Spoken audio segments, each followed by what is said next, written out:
Next, we're talking about what?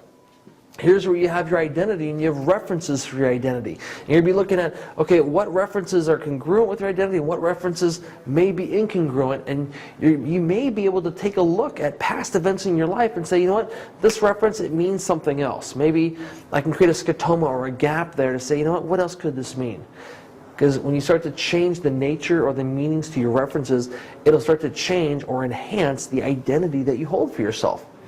Here we are talking about what? The Leaning Tower of Pisa. Essentially, the tower itself is totally straight. The challenge is it has a weak foundation.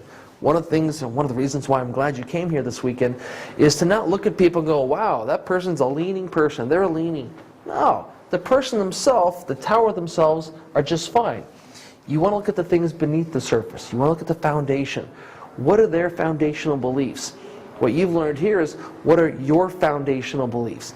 And then for those of you coming in June, what are the tools and strategies about how to affect change on the unconscious level? You see, all change or all progress happens on the unconscious. If change were just a conscious thing, you'd simply say, okay, you know, it's time to feel good right now. You've got to feel good. The challenge is that's not going to last. What you want to do is you want to look and see what's different on the unconscious level. What's the stuff beneath the scenes, and how can you change out some of these belief systems and not dig it out because then it'll fall over, but how can you do a swap, a little shift after little shift? For those of you that are coaches, when you're working with your clients, it's not just, okay, your life stinks, we're going to throw it away, we're going to start a brand new, no.